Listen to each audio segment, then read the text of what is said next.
존경하는 국민 여러분, 사랑하는 당원 동지 여러분, 더불어민주당 당대표 후보 박찬대입니다. 저는 오늘 윤석열 내란 사태에서 인간 방패 역할을 한 국민의힘 국회의원 45인에 대한 제명 촉구 결의안을 발의합니다. 2025년 1월 6일 고위공직자 범죄수사처가 내란 수괴 혐의로 윤석열 전 대통령을 체포하려 했습니다. 하지만 체포영장은 끝내 집행되지 못했습니다. 그날 체포영장을 막은 것은 철장도 장벽도 아니었습니다. 국민의힘 국회의원 45명, 그들은 윤석열 관저를 둘러싸고 인간 방패를 자처했습니다. 법은 멈췄고 헌법은 다시 침해당했습니다. 국민과 민주주의가 짓밟혔습니다. 법과 공권력을 향해 등을 돌리고 윤석열의 얼굴만 바라보던 45인의 인간 방패, 이들은 명백한 내란 동조범입니다. 국민 여러분, 이들의 이름을 기억해 주십시오. 강대식, 강명구, 강민국, 강선영, 강승규, 구작은, 권영진, 김기현, 김민전, 김석기, 김선교, 김승수, 김희상, 김은혜, 김장겸, 김정재, 김종양, 나경원, 박대출, 박성민, 박성훈, 박준태, 박충권, 서일준, 서천호, 송원석, 엄태영, 유상범, 윤상현, 이달희, 이상휘, 이만희, 이인선, 이종욱, 이철규, 이미자, 임종득, 장동혁, 조배숙, 조은희, 조지연, 정동만, 정점식, 최수진, 최은석,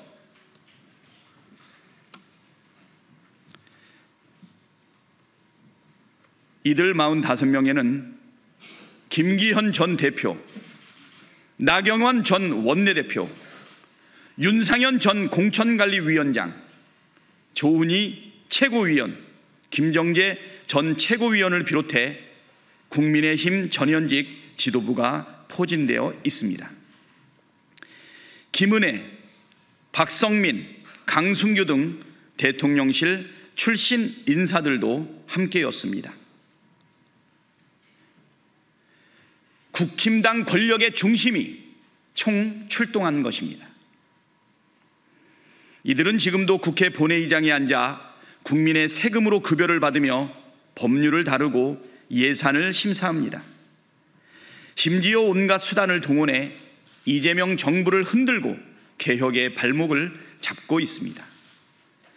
헌법을 무너뜨린 자들이 민주정부의 정당한 권한을 부정하고 있는 현실, 이대로 둬선 안 됩니다. 국회가 이들에게 면죄부를 주는 순간 우리는 또 다른 내란의 씨앗을 심는 것입니다. 인간 방패 45인의 국회의원 제명으로 이들은 국회에서 공식적으로 내란 동조범으로 기록될 것입니다. 이제 국민의 대표가 아니라 헌법 파괴자로 남게 될 것입니다. 국민의 눈으로 헌법의 이름으로 내란 동조범들에게 책임을 묻겠습니다. 헌법을 무너뜨리고 국민을 외면한 45명의 윤석열 방패들, 민주당이 반드시 끌어내리겠습니다. 의원직 제명하려면 대적 의원은 3분의 1이긴 한데 국민의힘이 2명이 넘는데 현실적으로 가능한지. 대통령 탄핵할 때 확보하고 했습니까? 12월 7일 날 3명이 들어와서 195표로 투표가 불성립이 됐지만 100만 명을 훌쩍 넘는 200만 명에 달하고 있는 시민들의 사실 여의도 진군과 주권자의 압박에 의해서 12표 이상의 가결표가 더해져서 대통령 탄핵이 이루어지지 않았습니까? 본질은 동일합니다. 헌법을 파괴하고 민주 질서를 훼손하고 있는 상황. 지금은 오히려 대선이 끝나고 이재명 정부가 들어서 있지 않습니까? 국민이 어렵게 만들어준 내란 극복 후의 이재명 정부, 국민 주권 정부 하에서 이러한 내란의 강을 아직도 넘지 못하고 아직도 내란의 동조범으로 도로 침륜당을 만들고 있는 국민의힘 그 의원들에 대한 압박이 있다라고 생각이 됩니다. 내란의 강을 극복하고 국민을 위해서 공무하는 진정한 의미의 보수 정당, 보수의 가치를 추구하는 정당이라면 12월 14일 때처럼 8명이 아니라 12명이 아니라 더 많은 양심적인 표결도 기대할 수 있지 않을까 생각이 되고요. 이 45명의 제명안 이거를 통해서 국힘당도 새롭게 다시 태어날 수 있지 않을까 생각됩니다. 국힘당 정신 차리지 않으면 도로 침륜당에서 벗어나지 않는다면 위헌 정당으로 해산 위기까지 몰려갈 것이라고 생각합니다. 특별한 법이 요구되는 것도 아니지 않습니까? 내란 특검이 지금 진행되고 있습니다. 결국은 내란 종식 특별법에 의해서 특별 재판부까지 만약에 설치된다라고 하면 아마 내란 정당의 그 규정으로부터 벗어나기 어렵지 않을까 생각이 되고요. 만약에 그렇다면 법무부 장관에게 위헌 정당 해상 신청을 제가 제일 먼저 요청하도록 그렇게 하겠습니다. 국힘당 마지막 기회 아닙니까? 12월 14일 역사의 문을 박차고나고는 그 신의 옷자락을 잡으라 이렇게 말씀드린 적이 있는데요. 그날 내란 수계 윤석열이 탄핵 가결됐던 것을 생각하면서 이번에 이 내란 동조범 국힘당의 권력의 중심에 있는 이 45명에 대한 제명이 역사를 바로 세우고 민주주의를 바로 세우기 위해서 꼭 필요하다 생각합니다. 국민을 믿고 진행하겠습니다. 의원님 그 당선 후보자를 두고 조정을 이런 입장이 오차가 좀 있었는데 네, 소속하고 성명 네. 대통령이 좀 강조하셨던 그런 당선자와의 공지 같은 것을 강조하셨는데 민심과 국민적 눈높이라는 측면에서 정의원 입장을 좀 어떻게 보시는지 하나 궁금하고요. 그리고 보좌진 처음 배선 관련해서 대표 되시는 분 어떤 개선책이나 정책을 마련하실 계획이 있습니까? 예, 일단 정청래 후보도 저도 강선우 의원, 네, 여가부 후보자에 대한 다른 입장을 냈던 것 같아요. 많은 분들이 제가 SNS를 올렸던 그저께를 중심으로 이야기를 하고 있지만 많은 언론들이 정청래 후보의 입장과 저의 입장을 대비해서 여러 번 물어봤던 것 같습니다. 저는 꾸준하게 국민의 눈높이가 중요하다. 그리고 그 국민의 눈높이에 대해서 인사권자가 어떤 결정을 할지 조금 시간을 가지고 숙고해 볼 필요가 있다. 우리 쪽 지지자들도 사실 다양한 의견이 있었는데요. 하나로 의견이 모아지지는 않았습니다. 여론의 향방이라든가 또는 비판에 수용하자라는 의견이 있었고요. 그리고 국힘당하고 비교했을 때 관철할 수 있는 것 아니냐 이런 의견도 다 있었습니다. 중요한 것은 강선우 후보나 박찬대 나 정청래는 한마음인 것은 이재명 정부의 성공을 바란다는 것이죠. 근데 의견과 시각의 차이가 있었을 뿐입니다. 그 와중에 강선우 후보가 결단을 내려서 사퇴하지 않았습니까? 그 이후의 목소리는 하나로 모아진 것 같습니다. 강선우 의원의 결단에 대해서 존중하고 저는 감사하다 그리고 미안하다라는 마음입니다.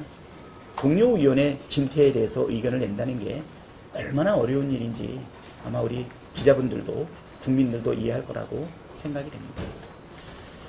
그리고 우리 보좌진과 관련해서는요, 일반 직장하고 다른 거는 사실입니다.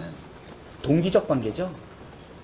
12월 3일 내란이 터져서 우리 국회의원들은 특히 저 같은 경우에는 11시 정도에 국회 담을 넘어서 바로 본회의장으로 들어갔기 때문에 저는 육안으로 계엄군을 보지는 못했어요.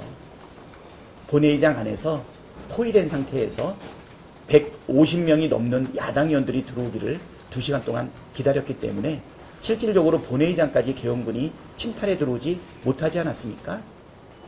그때 우리가 그렇게 버틸 수 있었던 것은 시민들이 국회 담장 밖에서 온몸으로 장갑차를 막아내고 또 국회 안에서는 우리 보좌진들이 그 총칼로 밀고 들어오고 있는 계엄군들을 작대기와 의자로 막아내고 있었습니다. 모두가 목숨을 걸고 한 일이죠. 우리 국회의원들은 도간에 든 쥐처럼 150명이 넘는 사람이 국회에 다 모여 있었는데 그대로 포위돼서 수거될 수 있는 상황 아니었겠습니까? 시한폭탄이 찰칵찰칵 지나가는데 그것을 막겠다는 일념으로, 멈추겠다는 일념으로 다들 자기의 안위를 따지지 않고 국회 안으로 모여들었던 것이고요. 우리 시민들은 장갑차와 총칼 앞에서 몸을 던졌던 것이고 우리 보좌진들은 정말 내란의 밤에 정말 목숨을 걸고 민주주의를 지켜낸 동지들이다라는 것은 다시 말씀을 드립니다. 다른 직장과 다르게 사실 일상을 추구하기 굉장히 어렵지 않습니까? 우리 기자님들도 혹독한 근무 환경이겠지만 사실 정치를 하면서 가장 힘든 부분은 뭐냐면 일상이 없다는 겁니다. 저도 지난 1년 1개월 열흘 동안의 원내대표를 하게 되면서 3, 40분 거리에 있는 집을 가지 못할 정도로 월화수목 금금금 그리고 낮과 밤도 없이 일을 하고 있는데 의원들이야 그렇다 치고 우리 보좌진들도 거의 동일하게 그렇게 하고 있습니다. 우리 의원들이 내고 있는 성과의 거의 90%, 99%는 보이지 않는 데서 함께 해주고 있는 보좌진들의 성과라고 생각이 되고요.